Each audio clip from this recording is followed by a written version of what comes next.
আসসালামু আলাইকুম দর্শক বন্ধুরা, আজকের আমি রাজকীয় স্বাদে ডিম আলু রেসিপি করে দেখাবো। তার জন্য এখানে 6টা ডিম আগে থেকে সেদ্ধ করে সুন্দর করে ডিমের গায়ে কাট লাগিয়ে নিয়েছি। আর আগে থেকে এখানে সরিষার তেলটাও গরম হতে দিয়েছিলাম। এবার আমি তেলের মধ্যে ডিমগুলো দিয়ে এবার দিয়ে দিচ্ছি স্বাদ অনুযায়ী লবণ, অল্প একটু হলুদের গুঁড়ো আর অল্প একটু দিয়ে দেব লঙ্কা গুঁড়ো।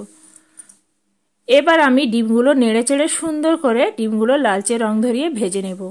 ডিমগুলো নেড়েচেড়ে লালচে রং ধরিয়ে ভেজে নিয়েছি, ডিম ভাজা হয়ে গেছে। এবার আমি তুলে নেব।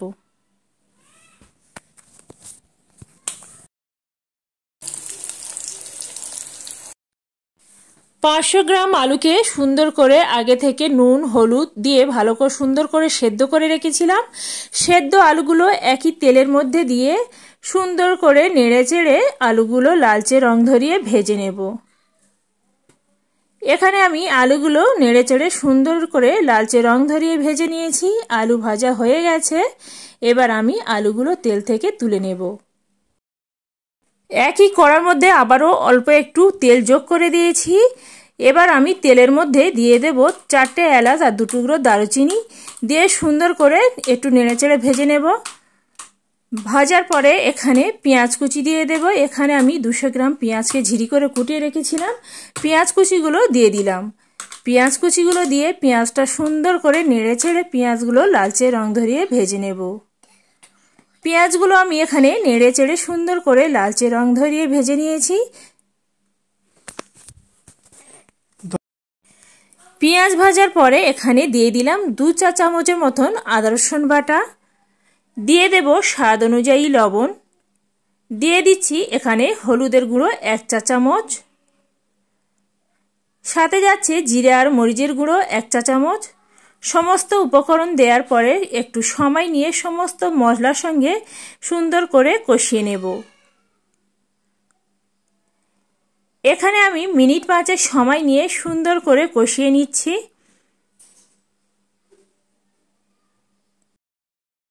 সমস্ত মশলা কষানোর পরে এখানে যোগ করে দিচ্ছি 50 গ্রাম কাজু বাদাম বাটা। কাজু বাদাম বাটাটা এই সমস্ত মশলার মধ্যে দিয়ে দেব। আর এই সময় আঁচটা কিন্তু একদম লোতে রাখতে হবে। কাজু বাদাম বাটাটা দিয়ে সুন্দর করে নেড়ে ছেড়ে একদম সুন্দর করে কষিয়ে নিতে হবে, যতক্ষণ না কড়া থেকে সুন্দরভাবে তেলটা ছাড়ছে আর কাঁচা বাদামের গন্ধটাও চলে যাচ্ছে। এখানে আমি একটু সময় নিয়ে কষিয়ে নেওয়ার পরে এখানে যে বাটিতে আমি বাদাম বেটে রেখেছিলাম সেই বাদাম বাটার বাটিতে অল্প একটু পানিও যোগ করে দিলাম। পানিটা দিয়ে একটু নেড়েচেড়ে নেব।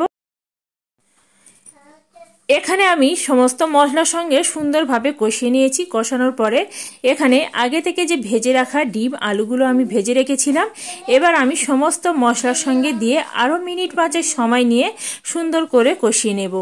যত সুন্দর করে কষানো হবে এই ডিম আলু রাজকীয় স্বাদের ডিম আলু রেসিপিটা কিন্তু দারুণ একটা স্বাদও আসবে আর সুন্দর একটা সুঘ্রাণও বের হবে। এখানে আমি একটু সময় নিয়ে সব কিছু সুন্দরভাবে কষিয়ে নিয়েছি। এখানে আমার কষানো হয়ে গেছে।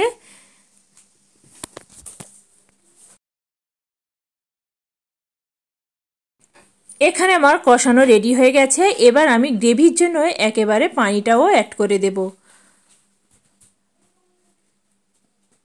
পানি অ্যাড করার পরে সুন্দর করে নেড়েচেড়ে নিতে হবে। নাড়াচাড়ার পরে একটা ঢাকা দিয়ে এটা 5 থেকে 7 মিনিট ধরে কুক করতে দেব।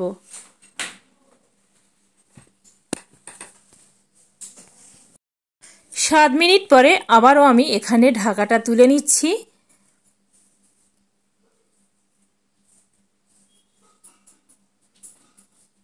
আর দেখতে পাচ্ছেন বন্ধুরা এখানে কিন্তু সুন্দরভাবে তেলও ছেড়ে দিয়েছে।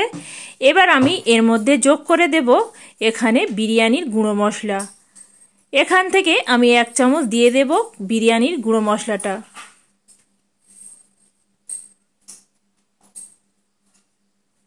বিরিয়ানি গুঁড়ো মশলাটা দিয়ে একটু নেড়েচেড়ে নেব। নাড়াচাড়া পরে এখানে দিয়ে দেব কেওড়া ওয়াটার।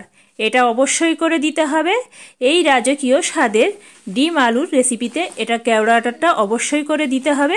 এর স্বাদ তবে রাজকীয় স্বাদের মতন পাওয়া যাবে। বিরিয়ানি মশলা আর কেওড়া জলটা দিয়ে সুন্দর করে নেড়েচেড়ে দিলাম। নাড়াচাড়ার পরে এবার আমি এখানে উপর থেকে কিছুটা ধনিয়া পাতা কুচি দিয়ে দেবো।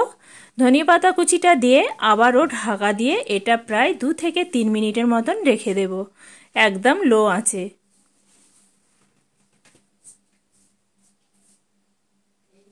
তিন মিনিট হয়ে গেছে আর দেখতে পাচ্ছেন বন্ধুরা কতটাই লোভনীয় হয়েছে, দেখেই লোভ লাগছে না? একবার হলেও বন্ধুরা আমার মতন করে এই রাজকীয় স্বাদের ডিম আলু রেসিপিটা একবার বানিয়ে দেখতে পারে। খেতে বন্ধুরা খুবই অসাধারণ হয়।